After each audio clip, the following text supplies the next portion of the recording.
Hi everyone, welcome back to another episode of The Danny Show. Today I have a very special guest. His name is Kris. So Kris goes by Fantasy Football Ape on his social media platforms. He has been a sports bettor for about 5 years. Been playing fantasy football since Yahoo Fantasy rolled it out over 10 plus years ago. He has served in the US military, so thank you for your service. While on a deployment, he was helping people with their teams and predicting games. His friends told him he had a talent for it. So when he got home, he stumbled upon a page offering to help teach other sports bettors how to create content and monetize their passions. He has spent countless hours researching and creating content for his pages. His social media channels are only a few weeks old, but it's growing pretty well and looking to go further. His goal is to help people earn money through sports gambling.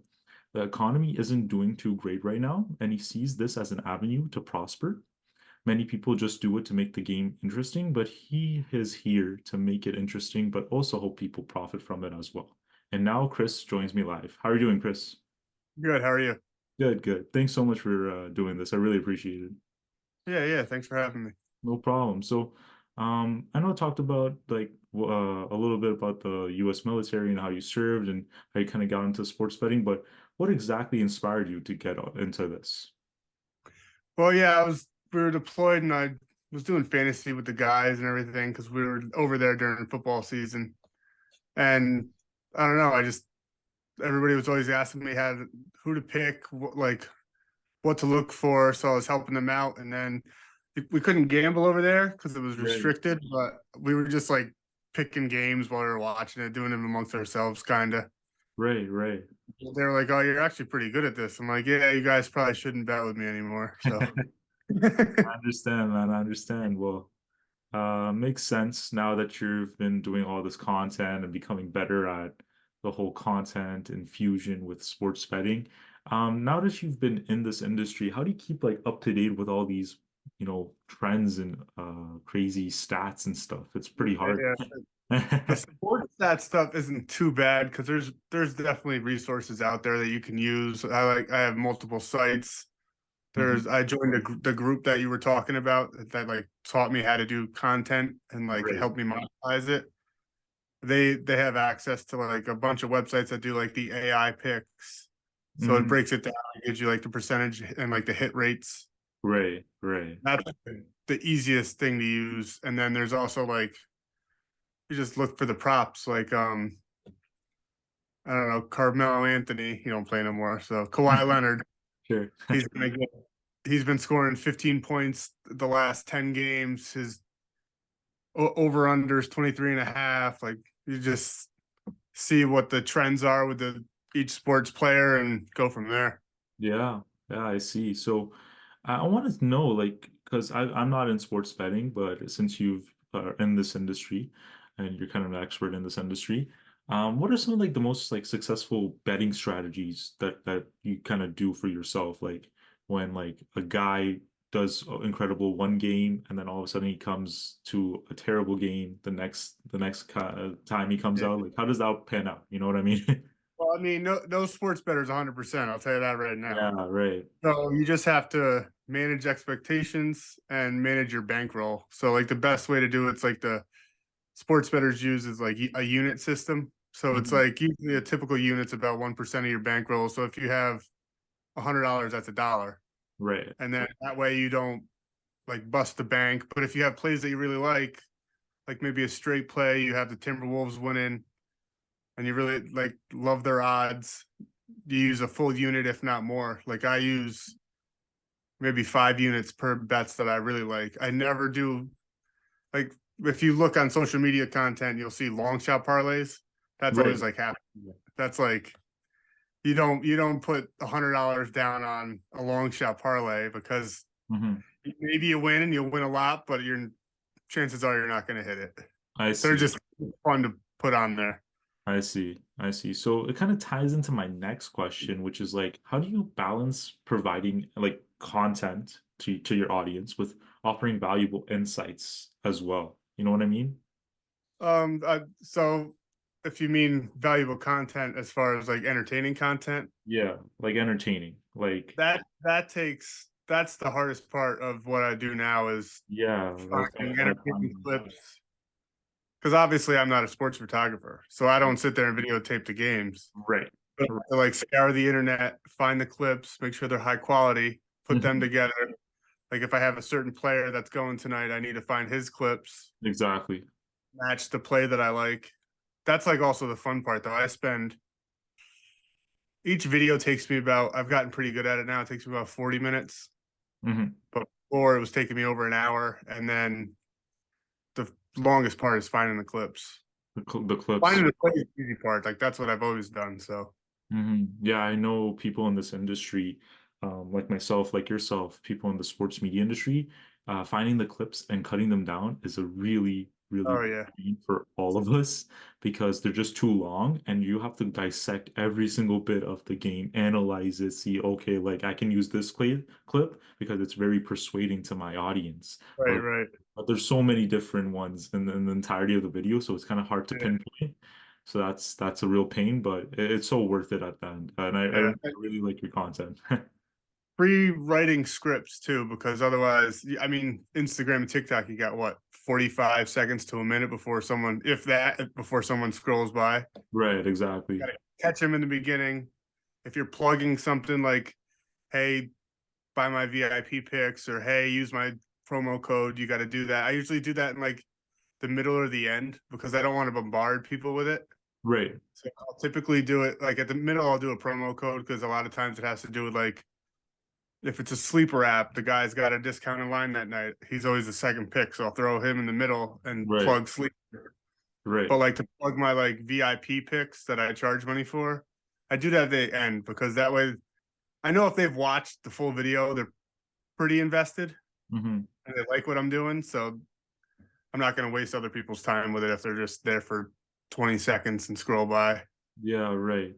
And this falls beautifully with my other question actually, which is like, how do you set yourself differently than others in the sports betting content industry? What kind of things do you do differently than others? Well, that's hard. I don't know if any of us do anything too differently. If you go and just look at everybody's, I Right. mean, it's hard to do stuff differently, right? Because Right. you want to go viral, you want to get the views. So we all copy each other. We all, oh, that guy got 100,000 views. What did he do? Hmm. Let me try to add that to my content. I Right. think we all borrow and pick, and some of us probably sound better than others. I know when I first started, it's like hearing your voice for the first time on an answering machine. You're like, Hmm. that's what I sound like. You know what I mean? Right. Right. I understand. I So understand. yeah, yeah. Some people probably So got better voices. It's like a artist singing a song. You know what I mean? yeah, I see. Oh. And I also have a question. So on your Instagram page, I noticed all your like sports content clips and stuff, Mhm. and you do all like mostly general sports. What is like the sport you think is the best to bet on? The Oh, best football. football, American I'm football. biased though because football is also my favorite sport. Right. I got into making content like right at the Super Bowl, Hmm. and then now it's I can't do. I mean, I do a little bit of football content still, Hmm. and those are actually the ones that get the most views. Yeah, your But football ones are, like are basketball, yeah, that's what's in right now. So that's what you gotta switch it up. exactly. So were you rooting for the Chiefs in the Super Bowl? Actually, was I bet on them? Nice, nice, Yeah, nice. you can't bet against Patrick Mahomes. All right, you can't. You're just too good. Yeah, yeah. He's something, Right, especially once they get to the playoffs. right. So I live you, in New York though, so originally I yeah. was rooting for Buffalo, but I they see. didn't pull I'm a out. Buffalo Bills fan as well because we don't Oh, have any nice. Toronto sports teams. Yeah, yeah, Toronto NFL teams. So the closest one is Buffalo for us. So yeah, yeah. I'm a Bills fan as well. Yeah. But yeah, like so you're from New York, you said. Yep. Which kind of like sports teams like in New York, like the New York Knicks, New York Jets, kind of are the best like the most popular ones that a lot of batters go into. It depends on your region. So Right. I'm actually not a full Buffalo Bills fan because I'm lower down. I'm not in the city, but I'm not all the way out in Buffalo. Right. So I'm a Giants fan. Giants fan. Okay. And then the Knicks are pretty popular. Now the Nets are over here. Hmm. The Yankees, the Mets. It kind of just depends on what your family rooted for, if you wanted to root with them or against them. Because I Hmm. have a lot of friends that are like Dallas Cowboys fans. I see. But I mean, growing up, I'm 36. Growing up in the '90s, they were the team. Yeah, they were. Yeah. Yeah, I see. So, and like second last question, how do you like handle the losses, which suck, but how do you handle them and just stay disciplined to just go out and do more? Yeah, I mean that's the whole going back to the betting units. Right. So you can go 2 for 5 on a day, but Hmm. if you're using the correct units, you can still profit Right. because you might have won the two bets that you like the most that you put more than one or unit on, and Hmm. then the other parlays that didn't hit, you put half a unit. I My see. worst loss that like bothered me for weeks, and it wasn't even because I lost a lot of money. It was because I mean I bet quite a lot on it because I was confident of it. It was because it was Josh Reynolds. It was the Detroit game. Hmm. I picked like 15 different props. It was a long shot parlay, so I didn't throw a ton on it, but I Right. picked 15 different props, and the only one that didn't hit was Josh Reynolds. He needed two Oh catches. man. And he remember he had those two drops, and then he only had one catch. Right. Right. Yeah, he needed two catches, and it would have hit. And I would have won Oh like 12 grand. man. Yeah, it was. What I are was the pretty mad odds? at it. That's the thing they always say in betting. What are the odds of Yeah, something yeah. happening, right? And And and if you looked at the lines, his line was like the highest percentage to actually hit, and it didn't hit. It was funny. oh man, that's so Yeah, but I funny. mean that's sports betting. Any That sports is better sports. that tells you they win every Yeah. single bet is a liar. Yeah, I think that's a big lie. I think that's a big Yeah, misconception.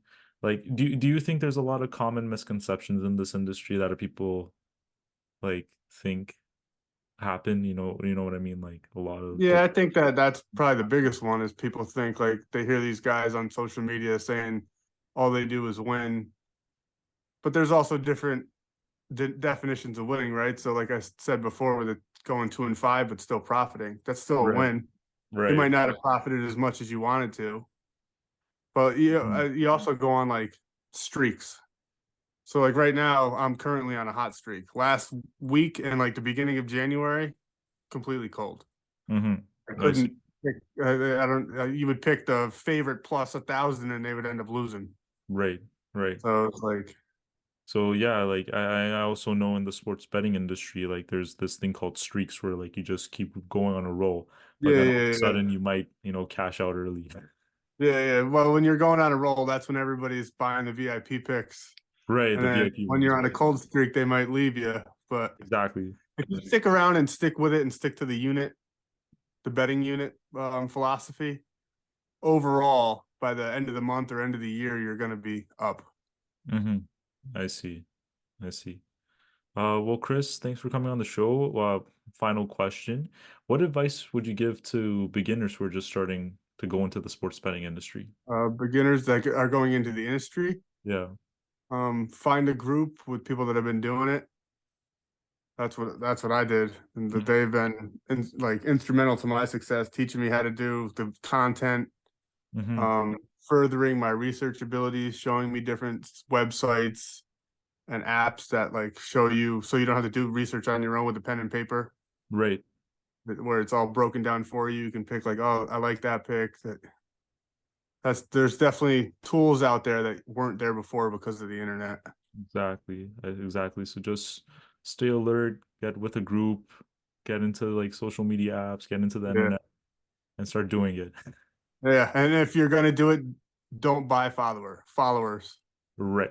Because you're Couldn't have just said gonna get better. a bunch of random people. Because I did that in like the beginning. Because you'll see I have like almost 1,000 followers. I'd say 300 of them are fake. Right. When I first started, the group actually told me not to do it, and Mm-hmm. I saw the ad and they were promised organic followers. So I was like, oh, whatever, $30. I'll see what I get. And it's a It was bunch all of fake. like Yeah. yeah, like girls with guy names that aren't real, and they all have like the same amount of. They all had like 7 pictures, and they follow like 8,000 accounts. It was like, all Wow. right, yeah, Wow. Wow. So just pay attention to the followers as well. yeah, yeah. Oh yeah, the followers. I mean, when you're first starting out, you gotta. It's like going door to door selling a refrigerator. Yeah, I'm exactly. DMing people, trying not to be too pushy because that's annoying. I don't like that either. But Right, right, trying to right. get it out there. Nice, nice. Well, Chris, thank you so much for your time. Chris, you can follow him on his Instagram page. I'll put the link in the description down below. And yeah, thanks so much for doing this, Chris. I really appreciate your time. Yeah, Danny, thanks for having me. No problem. Have a nice day. You too.